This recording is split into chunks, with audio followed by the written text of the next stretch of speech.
श्री राधा वल्लभ श्री हरिवंश। आज हमारे श्रीमद् भागवत का 24वां पाठ है, जिसमें कि श्री राजा परीक्षित को श्रृंगी ऋषि का शाप, जिसके बाद उनको 7 दिनों बाद तक्षक ने डसा था, वही ऋषि का ये श्राप था।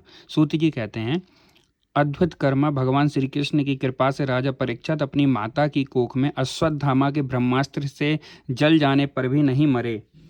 जिस समय ब्राह्मण के शाप से उन्हें डसने के लिए तक्षक आया, उस समय वे प्राणनाश के महान भय से भी भयभीत नहीं हुए, क्योंकि उन्होंने अपना चित्त भगवान श्री कृष्ण के चरणों में समर्पित कर रखा था।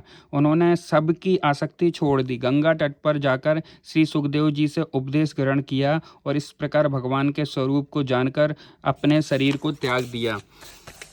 जो लोग भगवान श्री कृष्ण की लीला कथा कहते रहते हैं, उस कथामृत का पान करते रहते हैं और इन दोनों की ही साधनों द्वारा उनके चरण कमलों का स्मरण करते रहते हैं, उन्हें अंतः काल में भी मोह नहीं होता। जब तक पृथ्वी पर अभिमन्यु नंदन महाराज सम्राट रहे, तब तक चारों ओर व्याप्त हो जाने पर भी कलयुग का कुछ भी प्रभाव नहीं था। वैसे तो जिस क्षण श्री कृष्ण ने पृथ्वी का त्याग किया, उसी समय पृथ्वी में अधर्म का मूल कारण कलयुग आ गया था। भ्रमर के समान सारग्राही सम्राट परीक्षित कलयुग से कोई द्वेष नहीं रखते थे, क्योंकि इसमें यह एक बहुत बड़ा गुण है कि पुण्य कर्म तो संकल्प मात्र से ही फलीभूत हो जाते हैं, परंतु पाप कर्म का फल शरीर से करने पर ही मिलता है, संकल्प मात्र से नहीं। यह भेड़ियों के समान बालकों के प्रति सूरवीर और धीर वीर पुरुषों के लिए बड़ा भीरू है। यह प्रमादी मनुष्यों को अपने बस में करने के लिए सदा सावधान रहता है। सोनकादि ऋषियों, आप लोगों को मैंने भगवान की कथा से युक्त राजा परीक्षित का पवित्र चरित्र सुनाया। आप लोग ने यही पूछा था, भगवान श्री कृष्ण कीर्तन करने योग्य बहुत सी लीलाएं करते हैं, इसलिए उनके गुण और लीलाओं से संबंध रखने वाली जितनी भी कथाएं हैं, कल्याणकामी पुरुषों को उन सबका सेवन करना चाहिए। ऋषियों ने कहा, सौम्य स्वभाव सूत जी, आप युग युग जिए, क्योंकि मृत्यु के प्रभाव में पड़े हुए हम लोगों को आप भगवान श्री कृष्ण की अमृतमयी उज्ज्वल कीर्ति का श्रवण कराते हैं। यज्ञ करते करते उसके धुएं से हम लोगों का शरीर धूमिल हो गया है, फिर भी इस कर्म का कोई विश्वास नहीं है। इधर आप तो वर्तमान में ही भगवान श्री कृष्ण के चरण कमलों का मादक और मधुर पिलाकर हमें तृप्त कर रहे हैं। भगवत प्रेमी भक्तों के लव मात्र से संसंग से स्वर्ग एवं मोक्ष की तुलना भी नहीं की जा सकती, फिर मनुष्यों के तुच्छ भोग की तो बात ही क्या है।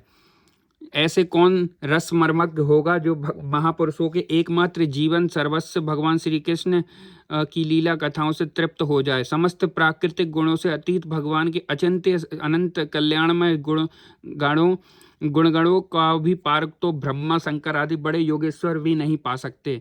विद्वान, आप भगवान को ही अपने जीवन ध्रुवधारा मानते हैं, इसलिए आप सत्पुरुषों के एकमात्र आश्रय भगवान के उदार एवं विशुद्ध चरित्रों का हम श्रद्धालु श्रोताओं के लिए विस्तार से वर्णन कीजिए। भगवान के परम प्रेमी महाबुद्धि परीक्षित ने श्री सुखदेव जी के उपदेश किए हुए जिस ज्ञान से मोक्ष स्वरूप भगवान के चरण कमलों को प्राप्त किया, आप कृपा करके उसी ज्ञान और परीक्षित के परम पवित्र उपाख्यान का वर्णन कीजिए, क्योंकि उसमें कोई बात छिपाकर नहीं कही गई होगी, क्योंकि भगवत प्रेम की अद्भुत योग निष्ठा का निरूपण किया गया होगा, परंतु उसमें पद पद पर भगवान श्री कृष्ण की लीलाओं का वर्णन हुआ होगा। भगवान के प्यारे भक्तों को वैसा प्रसंग सुनने में बड़ा रस मिलता है। सूत जी कहते हैं, ओ विलोम, जाति में उत्पन्न होने पर भी महात्माओं की सेवा करने के कारण आज हमारा जन्म सफल हो गया, क्योंकि महापुरुषों के साथ बातचीत करने मात्र से ही नीच कुल में उत्पन्न होने की मनोव्यथा शीघ्र ही मिट जाती है। फिर उन लोगों की तो बात ही क्या है जो सत्पुरुषों के एकमात्र आश्रय भगवान का नाम लेते हैं। भगवान की शक्ति अनंत है, वे स्वयं अनंत हैं। वास्तव में वे उनके गुणों की अनन्यता के कारण ही उन्हें अनंत कहा गया है। भगवान के गुणों की समता भी जब कोई नहीं कर सकता, तब उनसे बढ़कर तो कोई हो ही कैसे सकता है। उनके गुणों की यह विशेषता समझाने के लिए इतना कह देना ही पर्याप्त है कि श्री लक्ष्मी जी अपने को प्राप्त करने की इच्छा से प्रार्थना करने वाले ब्रह्मादि देवताओं को छोड़कर भगवान के न चाहने पर भी उनके चरण कमलों की रज का सेवन करती हैं। ब्रह्मा जी ने भगवान के चरणों का प्रक्षालन करने के लिए जो जल समर्पित किया था, वही उनके चरण नखों से निकलकर गंगा जी में के रूप में प्रवाहित हुआ। यह जल महादेव जी सहित सारे जगत को पवित्र करता है। ऐसी अवस्था में त्रिभुवन में श्री कृष्ण के अतिरिक्त भगवान शब्द का दूसरा और क्या ही अर्थ हो सकता है। जिनके प्रेम को प्राप्त करके धीर पुरुष बिना किसी हिचक के देह आदि की दृढ़ आसक्ति को छोड़ देते हैं, उस अंतिम परमहंस आश्रम को स्वीकार करते हैं जिसमें किसी को कष्ट न पहुंचाना है और सब ओर से उपशांत हो जाना ही स्वधर्म है। सूर्य के समान प्रकाशमान महात्माओं, आप लोगों ने मुझसे जो कुछ पूछा है वह मैं अपनी समझ के अनुसार सुनाता हूँ। जैसे पक्षी अपनी शक्ति के अनुसार आकाश में उड़ते हैं, वैसे ही विद्वान लोग भी अपनी अपनी बुद्धि के अनुसार ही भगवान की लीला का वर्णन करते हैं। एक दिन परीक्षित धनुष लेकर वन में शिकार खेलने गए हुए थे। हरणों के पीछे दौड़ते दौड़ते वे थक गए और बड़े जोर से भूख और प्यास लगी। जब कहीं उन्हें कोई जलाशय नहीं मिला तब वे पास के ही एक ऋषि के आश्रम में घुस गए। उन्होंने देखा कि वहां आंखें बंद करके शांत भाव से एक मुनि आसन पर बैठे हुए हैं। इंद्रियां, प्राण, मन और बुद्धि के निरुद्ध हो जाने से वे संसार से ऊपर उठ गए थे। जागृत, स्वप्न, सुषुप्ति तीनों अवस्थाओं से रहित निर्विकार ब्रह्म रूप तुरीय पद में स्थित थे।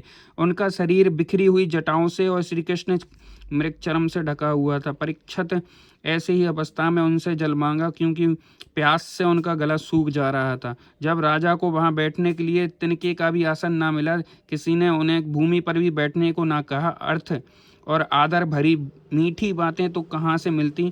तब अपने को अपमानित सा मानकर वे क्रोध के वश में हो गए। सोनक जी, वे भूख प्यास से छटपटा रहे थे, इसलिए एकाएक उन्हें ब्राह्मण के प्रति ईर्षा और क्रोध हो आया। उनके जीवन में इस प्रकार यह पहला ही अवसर था। वहां से लौटते समय उन्होंने क्रोधवश धनुष की नोक से एक भरा सांप उठाकर ऋषि के गले में डाल दिया और अपनी राजधानी चले आए। उनके मन में यह बात आई कि उन्होंने जो अपने नेत्र बंद कर रखे हैं, सो क्या वास्तव में इन्होंने अपनी सारी इंद्रियां वृत्तियों का निरोध कर लिया है, अथवा इन राजाओं से हमारा क्या प्रयोजन है। यूँ सोचकर इन्होंने झूठ मूठ समाधि का ढोंग रच रखा है। उस समीक मुनि का पुत्र बड़ा तेजस्वी था। वह दूसरे ऋषि कुमारों के साथ पास ही खेल रहा था। जब उस बालक ने सुना कि राजा ने मेरे पिता के साथ दुर्व्यवहार किया है, तब वह इस प्रकार कहने लगा, ये नरपति कहलाने वाले लोग उच्छिक भोजी कौओं के समान संड मुसंड होकर कितना अन्याय करने लगे हैं। ब्राह्मणों के दास होकर भी ये दरवाजे पर पहरा देने वाले कुत्ते के समान अपने स्वामी का ही तिरस्कार करते हैं। ब्राह्मणों ने क्षत्रियों का ही अपना द्वारपाल बनाया है, उन्हें द्वारपाल रहकर रक्षा करनी चाहिए। घर में घुसकर स्वामी के बर्तनों में खाने का उसे अधिकार नहीं है। एतेब उन मार्गगामियों के शासक भगवान श्री कृष्ण के परम धाम पधार जाने पर इन मर्यादा तोड़ने वालों को आज मैं दंड देता हूँ। मेरा तपोबल देखो। अपने साथी बालकों से इस प्रकार कहकर क्रोध से लाल लाल आंखों वाले उस ऋषि कुमार ने कौशिकी नदी के जल से आचमन करके अपने वाणी रूपी वज्र का प्रयोग किया। कुलांकार परीक्षित ने मेरे पिता का अपमान करके मर्यादा का उल्लंघन किया है, इसलिए मेरी प्रेरणा से आज के 7वें दिन उसे तक्षक सर्प डस लेगा। इसके बाद वह बालक अपने आश्रम पर आया और अपने पिता के गले में सांप देखकर उसे बड़ा दुख हुआ। वह दाड़ मारकर रोने लगा। विप्रवर सोनक जी, समीक मुनि ने अपने पुत्र का रोना चिल्लाना सुनकर धीरे धीरे अपनी आंखें खोली और देखा कि उनके गले में एक मरा हुआ सांप पड़ा है। उसे फेंककर उन्होंने अपने पुत्र से पूछा, बेटा तुम क्यों रो रहे हो? किसने तुम्हारा उपकार किया है? उनके इस प्रकार पूछने पर बालक ने सारा हाल कह दिया। ब्रह्मर्षि समीक ने राजा के साप की बात सुनकर अपने पुत्र का अभिनंदन नहीं किया। उनकी दृष्टि में परीक्षित साप की योग्य नहीं थे। उन्होंने कहा, ओ मूर्ख बालक, तूने बड़ा पाप किया है। खेद की बात है कि उनकी थोड़ी सी गलती के लिए तूने उनको इतना बड़ा दंड दिया। तेरी बुद्धि अभी कच्ची है। तुझे भगवत स्वरूप राजा को साधारण मनुष्य के समान नहीं समझना चाहिए, क्योंकि राजा के दुस्सह तेज से सुरक्षित और निर्भय रहकर ही प्रजा अपना कल्याण का संपादन करती है। जिस समय राजा का रूप धारण करके भगवान पृथ्वी पर नहीं दिखाई देंगे, उस समय चोर बढ़ जाएंगे और आरक्षित भेड़ों के समान एक क्षण में ही लोगों का नाश हो जाएगा। राजा के नष्ट हो जाने पर धन आदि चुराने वाले चोर जो पाप करेंगे, उसके साथ हमारा कोई संबंध न होने पर भी वह हम पर भी लागू होगा, क्योंकि राजा के न रहने पर लुटेरे बढ़ जाते हैं और वे आपस में ही मारपीट गाली गलौज करते हैं। साथ ही पशु, स्त्री और धन संपत्ति भी लूट लेते हैं। उस समय मनुष्यों का वर्णाश्रमाचार युक्त वैदिक आर्यरमपत लुप्त हो जाता है। अर्थ लोभ और काम वासना के विवश होकर लोग कुत्ते और बंदरों के समान वर्णाशंकर हो जाते हैं। सम्राट परीक्षित तो बड़े ही यशस्वी और धर्म धुरंधर हैं। उन्होंने बहुत से अश्वमेध यज्ञ किए हैं और वे भगवान के परम प्यारे भक्त हैं। वे ही राजर्षि भूख प्यास से व्याकुल होकर हमारे आश्रम पर आए थे। वे शाप के योग्य कदापि नहीं है। इस नासमझ बालक ने हमारे निष्पाप सेवक व राजा का अपराध किया है। सर्वात्मा भगवान कृपा करके ऐसे क्षमा करें। भगवान के भक्तों को भी बदला लेने की शक्ति होती है, परंतु वे दूसरों के द्वारा किए हुए अपमान, धोखेबाजी, गाली गलौज, आक्षेप और मारपीट का कोई बदला नहीं लेते। महामुने समीक को पुत्र के अपराध का बड़ा पश्चाताप हुआ। राजा परीक्षित जो उनका अपमान किया था उस पर तो उनका ध्यान ही नहीं दिया।